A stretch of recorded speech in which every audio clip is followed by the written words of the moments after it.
Were you followed? I doubt it. Good. Is that a cat in there?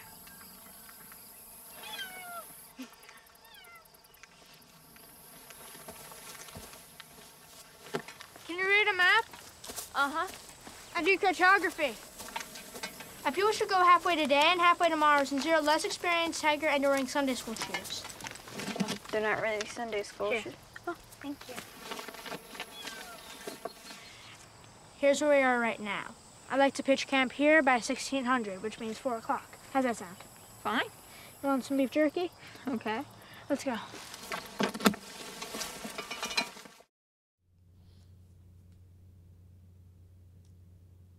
Hello, I'm Philip Martin. Welcome to my very first Blood, Dirt, and Angels on film podcast.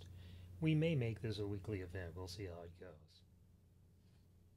I love Wes Anderson's Moonrise Kingdom. I love To Wes say that Anderson's is easy. Moonrise Kingdom. Love That, doesn't that much require- is pretty easy to say because Sometimes love can't sustain doesn't require demystification. and often Even can't talk about sustain why you demis- love what you love is sustain introduce doubt demystification. I have to go invite back to where I started. reappraisal. Stop.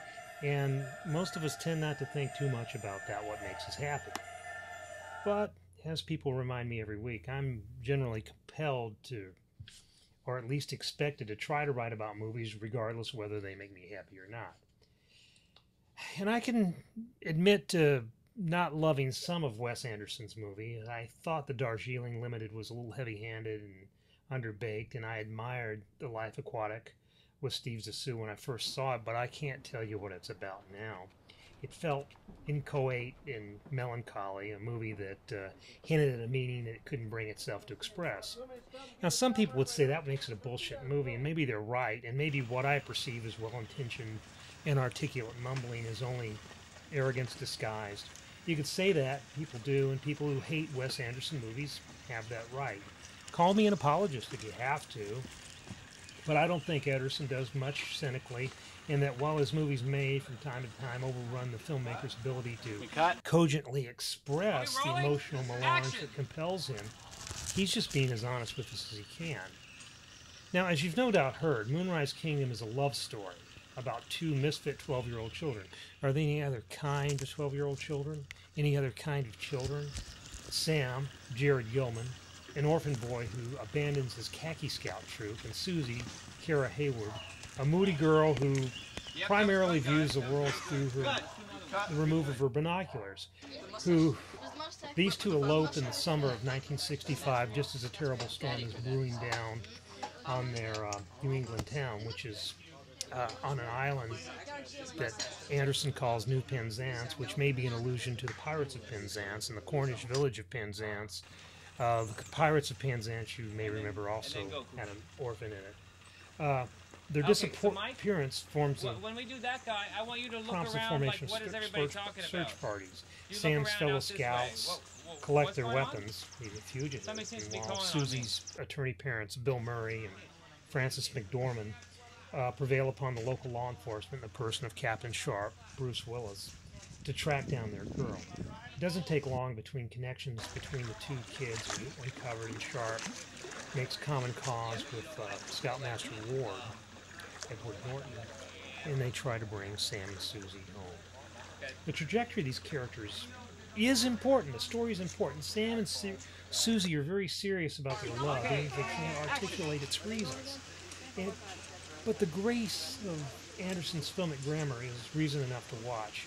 You know, he builds these dollhouses and he populates them with people who seem less actual than the product of our dreams. There's a kid in here, Jake Ryan, who plays the younger brother of Susie's character, who's like a 40-year-old man. He's an amazing young actor. And Willis is this sad sack, Sharp. He's more heroic than you've ever seen him, ever. And the two leads are just fabulous, fabulous kids.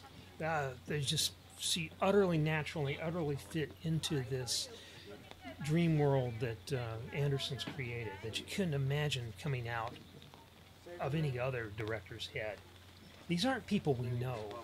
These are people we imagine maybe we used to know. People we might have grown up to be in different circumstances. had we been exposed to like Benjamin Britten's opera for children, Noah's Flood, which Anderson performed in as a child, or his Young Person's Guide to the Orchestra, which I vaguely remember myself. People make a lot of his style, which is very easily identifiable and therefore subject to parody, but it's distinctive, semi-private language that some might faintly recognize kind of as the language of a lost twin. There's something in Moonrise Kingdom that evokes a very different story. Canada, Richard Ford's novel, which also features an orphan and a lost twin. Early on in the book, Ford quotes 19th century art critic John Ruskin, who wrote, "Composition is the arrangement of unequal things." That's perfect to describe Anderson's visual style. It embodies that tenet. And he favors long, slow takes with characters addressing each other in profile. He constructs tableaus like the painterly Peter Greenaway. He touches a frame here and there, and with allusions to the Bible and pre-Beatles pop culture. I love the Davy Crockett hat that Sam's character wears. You might think that's a little anachronistic because the Davy Crockett fad was actually hit 10 years earlier in 1955. But you have to remember, they brought it back to be Daniel Boone in the 60s. Fess Parker played him there. Anyway, it's you get through all this and you realize that Anderson's prime subject is, in this one, and like in all his movies, is a rational yet unequivocal love. Unequivocal love. Within yourselves. You can't enter into this lightly. Look into my eyes. And that's the only subject. Yes, we do. It's really Think about worth what I'm adult saying. Are you sure investigation. you're ready for this? Yes, we are. They're not listening to me. Let me rephrase it. Oh, we're in a hurry. Are you chewing? Spit out the gum, sister. In fact, everybody. I don't like the snappy attitude. This is the most important decision you've made in your lives. Now go over by that trampoline and talk it through before you give me another quick answer.